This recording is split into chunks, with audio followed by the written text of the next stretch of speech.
Hi, it's Rosie Cake Diva and I'm getting festive for you wearing this just to get in the spirit of it because we're bringing you some Christmas inspiration today.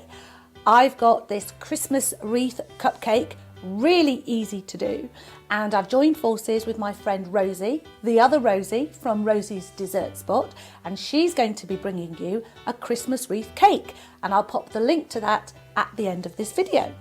In the meantime, let's get started on this. Firstly, you're going to need a leaf tip. This is the Wilton 352. Have a look at the V shape it makes. Now it's got two symmetrical points. You want to make sure that one of those points is always at the 12 o'clock position when you're piping. I've coloured my buttercream green.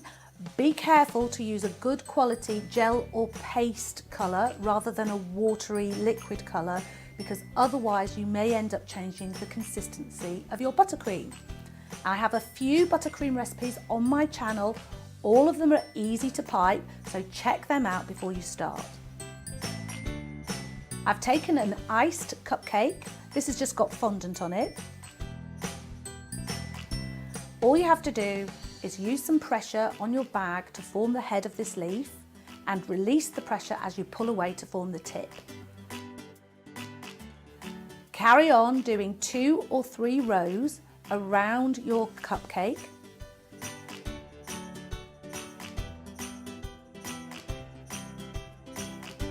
Then I'm going to cover with sprinkles, silver balls, coloured sprinkles, any of them will do.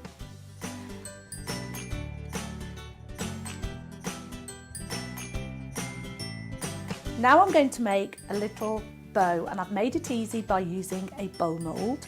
This is a silicone mould and I've just pressed my modelling paste into it, and out pops a beautiful little bow which tops off my Christmas wreath cupcake.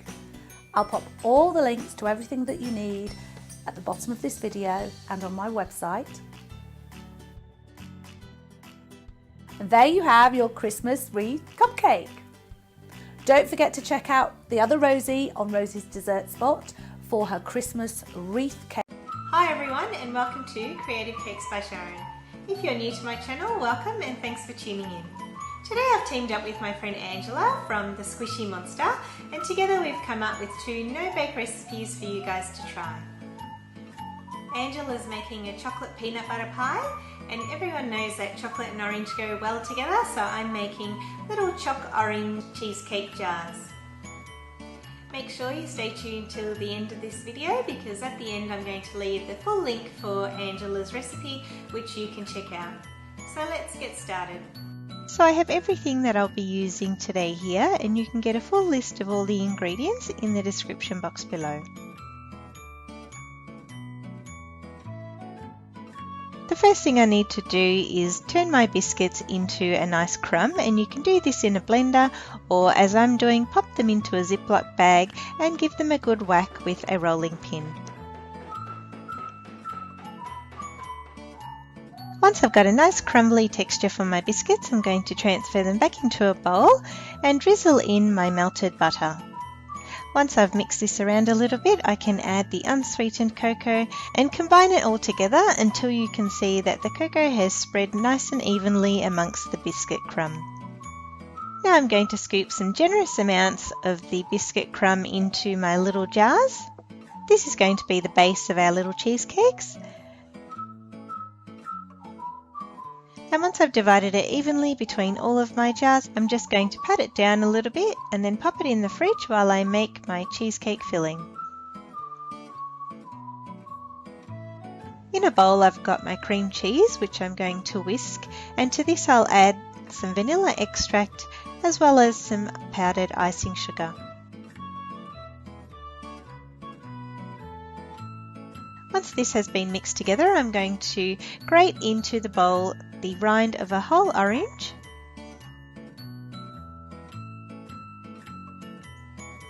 and then squeeze in the juice of this orange.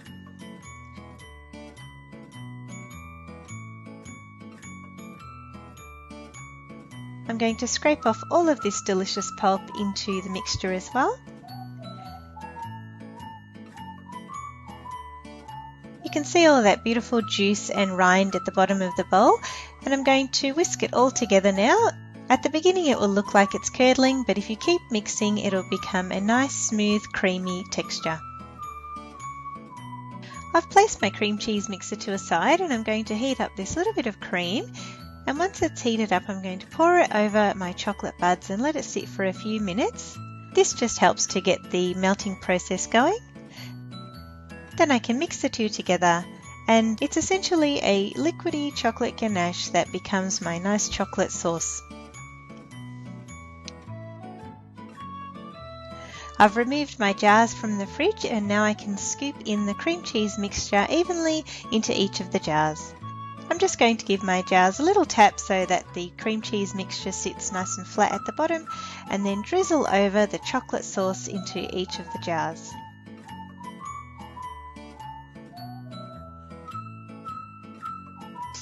A thin slice of orange for garnish and they're all done. This no-bake choc orange cheesecake recipe is smooth, creamy and delicious with a beautiful orange citrus flavour, all ready to go in individual servings.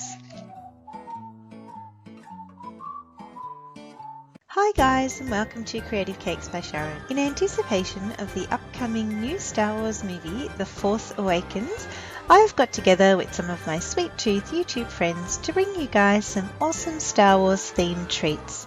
Stick around to the end of my video where I'll leave a link to all of the other amazing tutorials.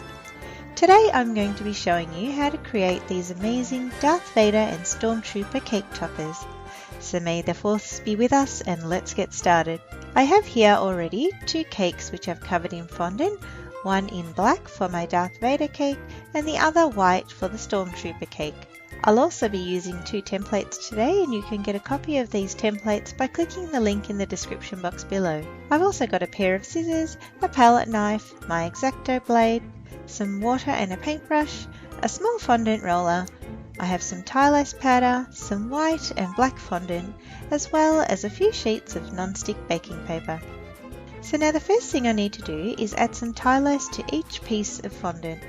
The Tylose powder makes the fondant a lot stronger, it dries a lot quicker, and you can also roll it out quite thin without tearing the fondant. Once the Tylose has been added and kneaded into the fondant well, I can start. Using the white fondant first, I need to roll it out about 3mm thick and large enough so that the Darth Vader template will fit onto it.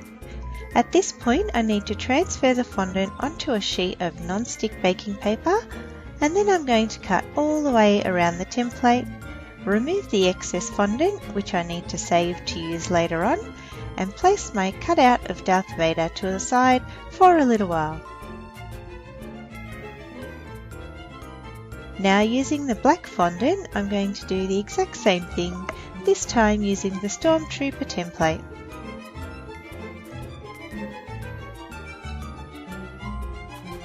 So now I've got the Darth Vader cutout again, and it's already started to harden, which is good.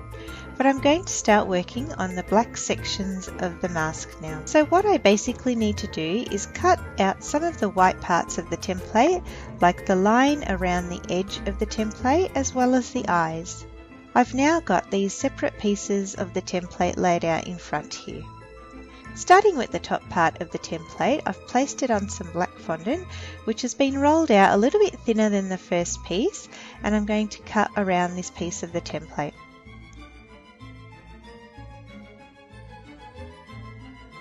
To make the cuts at the top of Darth Vader's mask, I prefer to use a larger knife so that the fondant doesn't get pulled or stretched by my small blade. Now I need to cut out these tiny lines which accentuate the eyebrow region, and then place the template back onto the fondant and cut them out as well. Once I'm happy with this piece of fondant, I can carefully position it onto the white background and move on to cutting the next section of Darth Vader's mask.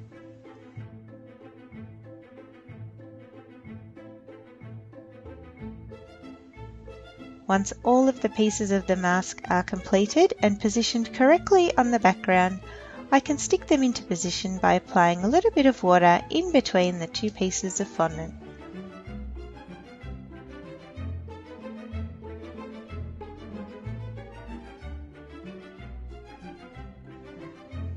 Now moving on to the Stormtrooper.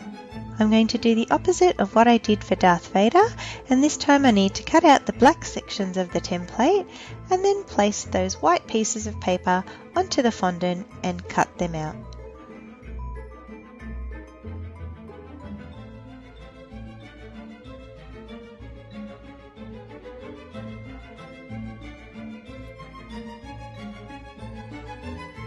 When working with fondant, sometimes it tends to stretch a little, and as you can see, there really isn't much room for me to cut out this little section of the mask. So I'm just going to leave it out because the mask is looking quite nice already anyway. Always just use your own judgment and decide if something looks good or not as you're working along in any project. Now that all of the pieces have been cut out and positioned correctly, I can stick them onto the base.